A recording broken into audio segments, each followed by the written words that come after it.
My name is Margaret Hayes, and I am 64 years old. For most of my adult life, I believed stability was something you built through patience, kindness, and shared history. My husband, Walter, and I had been married for 38 years. We raised 2 sons, paid off our home, and built a modest but comfortable life. I managed our household accounts with the precision of a former bookkeeper, and Walter handled the larger investments. It was a rhythm that had worked for decades, a quiet choreography born of trust. Our life had settled into a pattern that many would call peaceful. I cooked dinner most evenings, and Walter would read the news from his recliner while I sat nearby knitting or reviewing the monthly budget. We were not glamorous people, not dramatic, but we were steady. Or at least, I believed we were. But a small current had begun to run under the surface.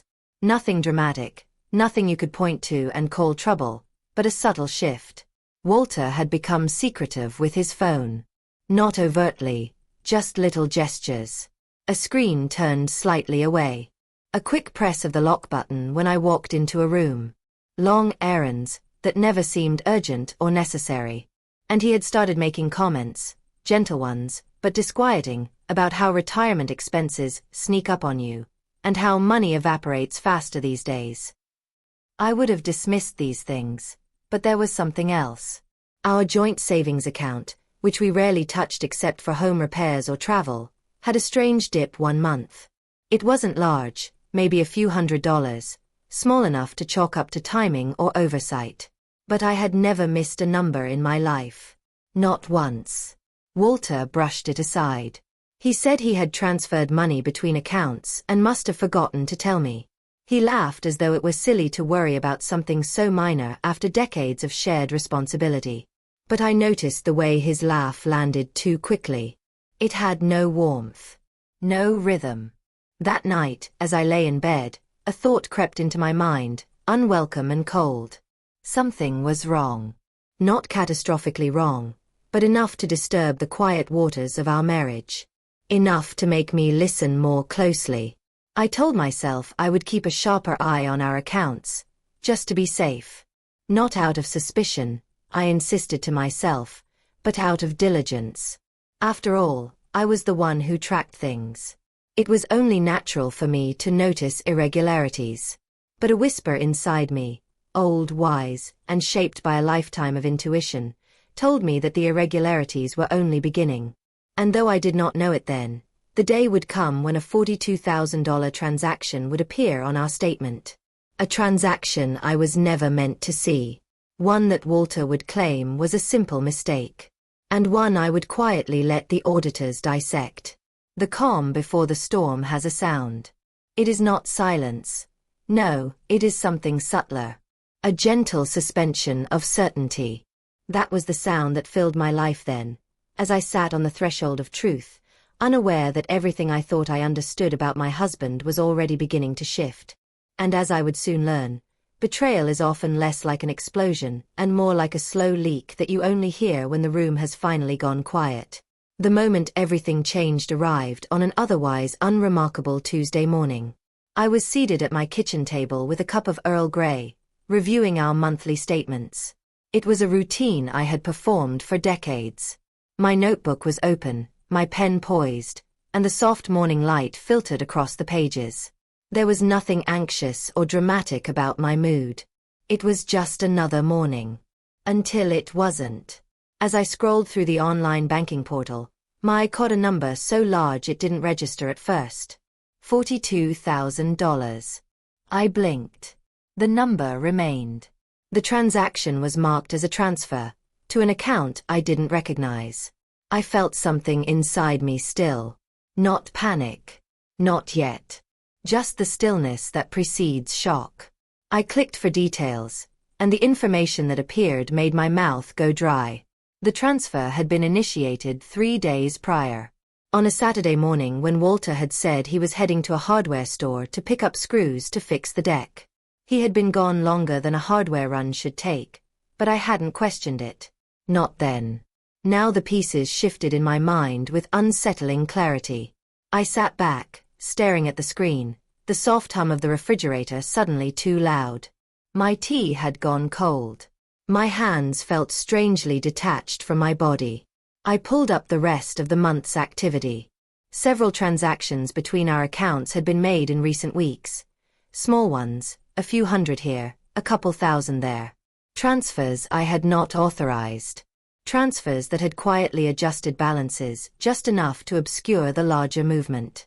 My breath caught as the truth perched at the edge of realization. Walter had moved the money. $42,000.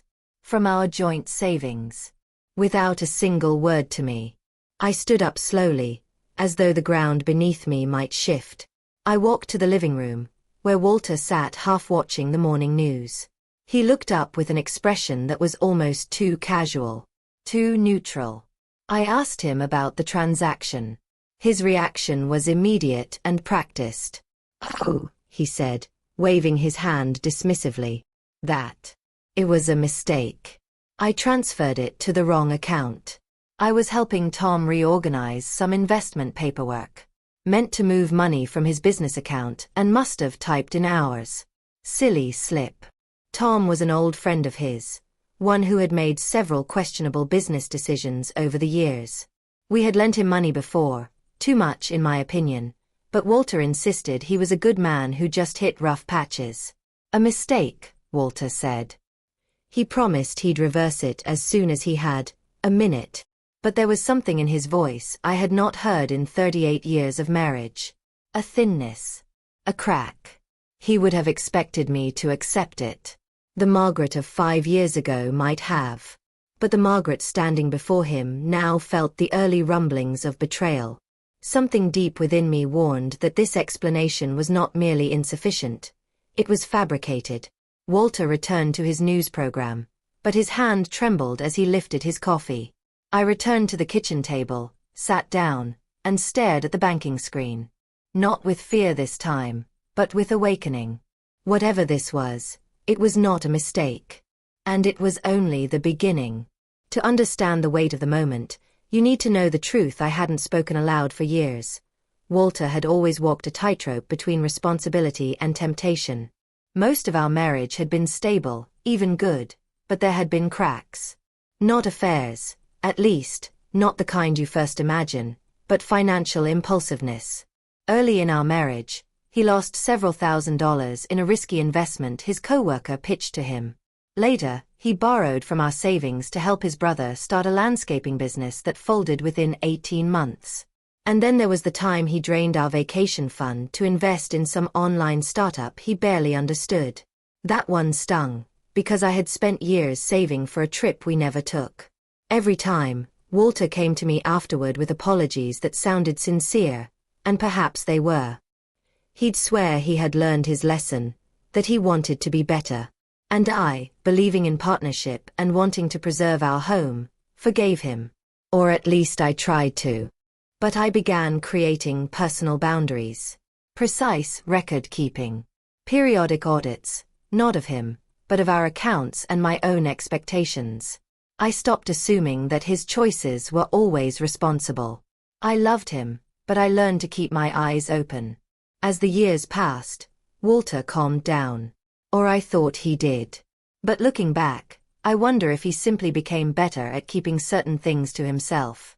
When our sons grew up and moved out, when the house became quiet and our routines more predictable, something in Walter shifted. He started reconnecting with people from his past. Men who always carried the scent of half-baked plans and financial shortcuts. I would hear their names in his conversations, see their texts pop up on his phone, watch him nod along to their problems. Tom, in particular, became a regular presence. A man with a history of unstable business ventures and constant emergencies. I was polite to him whenever he visited, but the truth was I didn't trust him. Not with our money. Not with Walter's time. The Saturday morning Walter transferred the $42,000. He had mentioned Tom again. Something about Tom needing help straightening things out. At the time, it sounded like one of their usual entanglements. Annoying, but manageable. Now it looked like something more intentional. As these memories came back to me, they formed a pattern I couldn't ignore. This wasn't a mistake. It was a decision. One that Walter had made without me, perhaps believing I wouldn't notice or that, once done, it couldn't be undone. But what troubled me most wasn't just the money. It was the betrayal of trust, the quiet disrespect. After nearly 4 decades together, he still thought he could maneuver behind my back, convinced that I would clean up the mess or swallow the lie. Sitting at the kitchen table, I felt a pulse of clarity. I had spent years keeping our finances organized, our household stable, our future intact. I had invested more time, discipline, and foresight into our life than anyone. If there was one area where Walter should never have underestimated me, it was this. He believed he'd buried the truth beneath excuses and habit. But he had forgotten something essential. I was always the one who checked behind the curtain. And now, I was ready to pull it all the way open. The next morning, before Walter was awake, I began my investigation. I have always believed that truth isn't something you chase emotionally. It's something you gather piece by piece, calmly, with clear eyes and steady hands. So I brewed my tea, opened my laptop, and began building a timeline. First, I pulled all our bank statements for the past 12 months. Not just the savings account, but every account with our names attached. I compared balances month to month, noting discrepancies, small transfers, and unusual activity. What emerged was a pattern so subtle that most people would have missed it. A gradual siphoning. $200 here, $500 there. Never round numbers. Always small enough to blend in with legitimate transfers. Always spaced out so that no one transaction seemed alarming. But cumulatively, the total surpassed $10,000. That total combined with the $42,000 meant more than $50,000 had been moved under my nose. And every transfer connected to the same destination. The account Walter claimed belonged to Tom. I bookmarked every instance, printed hard copies, and placed them carefully in a folder labeled Household Records. A folder Walter would never think to examine. Next, I turned to emails. Our shared desktop contained years of correspondence, much of it innocent. But I filtered by keywords like transfer, invoice, loan, and help. Several messages between Walter and Tom appeared, vague, evasive, full of mentions of moving things around and buying time. But there was one email that made my stomach knot. It was dated 6 weeks earlier. Walter, I can't keep up with the payments on the new deal. If you can pull together a little more, we can get this thing stable and you'll get it back with a bonus. I swear I'm good for it. You know I will make this right. Tom. A bonus. A new deal. More money. And Walter had replied, I'll figure something out. But this is the last time. The last time. Meaning there had been a first time. A second. Likely more. I sat back in my chair, feeling none of the dramatics one might expect. No rush of panic, no wave of devastation. Instead, there was a sharp, clean quiet inside me. The quiet of understanding. Walter had been funneling money to Tom. Not for a mistake. Not for a mis-entered number. For a gamble. A risky, probably illegal, definitely unethical gamble. And now I knew the shape of the betrayal. But I still needed proof. Hard proof. Not for Walter. He had already revealed more than he realized. But for the people who would inevitably become involved. Bank officials. Legal advisors. Financial auditors. So I kept going. I checked the property records online, searching for any liens or unusual listings under Walter's name. Nothing came up. That surprised me. Then I tried Tom's name. There it was. A business registration recently suspended. Outstanding debts. 2 complaints filed in the last 9 months. Pending litigation. And suddenly, the $42,000 made perfect sense. Walter wasn't helping a friend. He was bailing out a sinking ship. And he was using our future to do it. By the time Walter came downstairs for breakfast, I had built a meticulously organized file of evidence. Transactions, emails, financial irregularities, and documented behavior patterns. All of it neat, accurate, and indisputable. He kissed my cheek, poured his coffee, and asked casually what my plans were for the day. I told him I had a few things to look into. He didn't know the truth behind those words. The match had been struck. The audit was coming. And I was ready. The financial institution where we held our accounts had an automated flagging system for unusual transactions, but transfers between personal accounts rarely triggered alerts. Still, $42,000 was an amount that could not pass unnoticed if examined manually. So I initiated the examination. I drove to our local branch, spoke with an advisor I trusted, a woman named Elena, and requested a routine audit of our accounts to verify accuracy.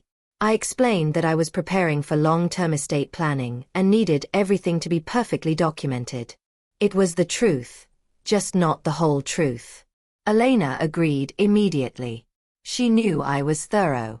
She knew I didn't make frivolous requests. As she typed notes into the system, I watched her expression shift slightly when she came across the $42,000 transfer. Her brows rose just a fraction, a subtle acknowledgement of something that didn't fit the usual pattern. "Would you like us to include an internal review of this transfer as part of the audit?" she asked politely. "Yes," I said. "Please include everything." Everything. Every transfer. Every irregularity. Every questionable movement. She nodded. The audit would be formal. Documented. Unavoidable. Walter had no idea what storm was already brewing. When I returned home, Walter was in the garage, rummaging through boxes. When he saw me, he smiled, but the smile didn't reach his eyes. It had a nervous tremor around the edges. "Where'd you run off to?" he asked. "Errands," I said simply. I watched him shift uncomfortably. He was expecting interrogation. He didn't get it. That frightened him more. That evening, he approached me while I was preparing dinner. "About that transfer," he began. I didn't look up. I sent the request to reverse it. Should come through in a couple of days." I nodded. Quietly. Deliberately. But I already knew the truth. He hadn't reversed anything. The bank system would notify me if he had. No such notification had arrived. He was lying. Again. The audit would reveal that, and so much more. For the next several days, I carried myself normally. Cooking, reading, tending to my garden, organizing drawers. Walter paced around the house like a man walking across thin ice. Then the call came. It was Elena. Her tone was calm, but firm. "Mrs. Hayes, we've completed the preliminary review. There are several discrepancies that require discussion. Would you and your husband be available to come in together?" Together. I knew what that meant. Walter was sitting in his recliner when I approached him. I told him the bank requested a meeting for account verification. His face drained of color. Why would they need that? It's standard when preparing long-term documentation, I answered. The calm in my voice unsettled him further. At the meeting, Elena presented the findings. A large table, organized reports, transaction logs printed in chronological order. Walter's breathing quickened. Elena professionally explained that multiple transfers had been flagged as irregular and that the $42,000 transaction in particular could not be categorized as a mistake due to the verification steps required to authorize it. She emphasized that since the account was jointly held, both parties were responsible for understanding its movement. She asked direct questions about the purpose of the transfers. Walter stuttered through half answers and fabricated explanations. But the audit logs contradicted everything he said. Document after document unfolded the truth. He had intentionally moved the money. Not once. Not twice. Repeatedly. Finally, when cornered, he exhaled sharply and let his shoulders fall. "Fine," he muttered. Tom needed help. He was in trouble. "And you chose to funnel over $50,000 without informing your wife?" Elena asked, her tone neutral but firm. Walter had no answer. The truth was out. Fully. Irrevocably. Professionally documented. The betrayal I had sensed had been real. But the confrontation had only just begun. Walter's hands shook on the steering wheel. Mine rested calmly in my lap. The truth, once revealed, has a way of settling everything. There was no need for shouting, no need for theatrics. Facts had done the work for me. When we entered the house, Walter sat down heavily at the dining table as though his legs had given out. I stood across from him, the quiet of the room mirroring the stillness inside me. "Margaret," he said finally, "I can explain." "No," I replied softly. "You can tell the truth." He swallowed hard. "It got out of control," he said. "Tom needed help. He was in a bind, and I didn't want to drag you into it. I thought I could fix it myself." "By lying?" I asked.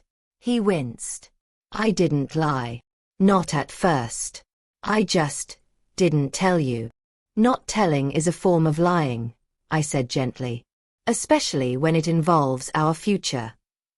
He ran a hand over his face. "I was going to put it back." "When?" I asked. "When the deal paid off. When Tom's luck magically changed. When a bonus materialized from a business you never researched." He had no reply. I pulled the folder I'd created from my bag and placed it on the table. Transaction logs, printed emails, notes I had taken. He stared at it as though it were a verdict. "You tracked all of this," he said quietly. "I did," I answered. He leaned back. "You don't trust me." "I trusted you," I said. "For 38 years. But trust is not blind. And you treated it as though it were disposable." The room filled with the weight of unspoken truths.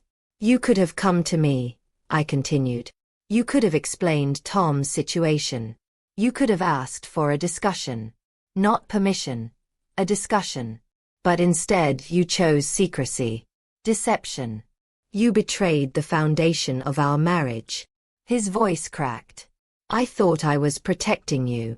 "Protecting me from what?" "Knowledge. Reality.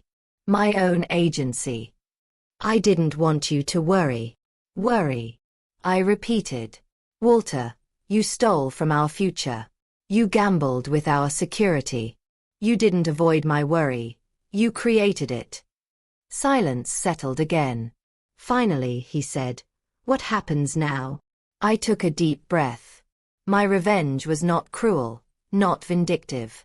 It was truth-based, documented, and calm. It was accountability. "The audit will continue," I said. "They will finalize everything in writing. We will meet with a financial advisor to protect what remains. And you will disclose every involvement you've had with Tom. Every cent. Every conversation." He nodded slowly, shame settling around him. "And after that," I said, "we will decide what parts of this marriage can be repaired. If any." Walter looked up, eyes glistening. "Do you want to leave me?" I paused. "I want honesty," I said. "If that's not possible, then distance will be necessary. Emotional or physical. That depends on what you choose next." He lowered his head into his hands. I remained standing. I needed him to see what accountability looked like when delivered with clarity instead of fury. The confrontation was not about breaking him. It was about holding him to the truth. And now, the consequences would begin. It was thorough, as I knew it would be. Every transfer was accounted for. Every irregularity documented. Every discrepancy explained in clinical, unbiased language. Walter read it word by word, his face paling as he absorbed the full scope of what he had done. The bank flagged the matter as a high-risk pattern of unauthorized financial activity. Because the accounts were jointly held, I had the right to restrict access, freeze withdrawals, and require dual authorization moving forward. I exercised every one of those rights. Walter surrendered his sole access privileges. Not out of generosity, but because he had no standing to argue against the documented proof. Next came the meeting with the financial advisor, a man named Douglas who had the patience of a seasoned counselor and the precision of a mathematician. He reviewed the audit, asked Walter questions he could barely answer, and then turned to me. "Mrs. Hayes," he said, "your instincts protected your household. You've prevented what could have been catastrophic." Walter's shoulders sagged. Douglas laid out a recovery plan, reallocating assets, closing vulnerable accounts, setting up safeguards, creating a trust that required my approval for any major financial movement. All of it legally sound. All of it necessary. All of it consequences Walter never anticipated when he thought he could quietly fix a mistake he never intended to admit. But the consequences extended beyond the financial realm. I asked Walter for full transparency regarding Tom. Every text. Every email. Every phone call. He reluctantly handed over his phone. I sat on the sofa and read through thread after thread of messages, each one revealing a deeper level of entanglement. Tom had pressured him repeatedly, manipulated him, played on his loyalty. Walter, eager to help and too ashamed to admit he was in over his head, had given in again and again. But the most important revelation was this: Tom had no intention of repaying him. Not then. Not ever. Walter's face fell as I read the messages aloud. It was the first time he truly grasped the magnitude of his own naivety. I drafted a formal notice to Tom, calm, factual, and legally sound, demanding immediate cessation of communication and outlining that any further contact would be directed to legal representation. Tom responded with bluster and indignation. I forwarded his message to an attorney friend of mine. He did not write again. As the dust settled, Walter became quieter, more reflective. He apologized often, not dramatically, just with the sober realization of a man who finally saw the effect of his choices. We began counseling. I gave conditions for rebuilding trust, transparency, shared decision-making, and consistency. He agreed to all of them. More importantly, he followed through. Consequences are not just punishments. They are catalysts. And in this case, they stripped away Walter's illusions and forced him to confront the person he had allowed himself to become. But consequences alone do not create closure. For that, reflection is required. And I had much to reflect on. In the months that followed, our home changed, not through renovation or rearrangement, but through truth. Walter moved through the house differently. Slower. Quieter. More aware of the ground he stood on. I watched him repair what he could and confront what he could not undo. Age has a way of humbling us, but truth humbles us faster. People assume revenge must be explosive. But the kind that lasts, the kind that heals the one who was wronged, is steady and measured. My revenge was simple. I let the audit reveal everything. I let the truth speak louder than my anger ever could. Some nights, when the house is still, I sit on the porch with a cup of tea and reflect on the history Walter and I share. 38 years of life built together. Not perfect, not pristine, but real. And I ask myself whether the betrayal defined our marriage or whether our response to it now defines us instead. Forgiveness, I've learned, is not a door you walk through once. It is a doorway you return to again and again, choosing each time whether to step inside. I have not fully forgiven Walter yet, but I am walking toward that door. What matters is that he is walking too. We continue counseling. We continue transparency. And we continue to rebuild. Not through promises, but through actions that accumulate over time. When I look back on everything, on the discovery, the evidence, the confrontation, the consequences, I see it clearly now. Truth is the most powerful form of redemption, even when it arrives wrapped in pain. And to you listening, I offer this reflection. Betrayal does not begin with the action. It begins with the moment someone decides you will not notice. Trust yourself. Trust your intuition. Trust the quiet signals your life sends you. And never underestimate the power of calm, documented truth. Now I'll ask you the same question I ask myself and my audience at the end of every story. What would you have done in my place? And do you believe trust can ever truly be rebuilt after a betrayal like this? I look forward to hearing your thoughts.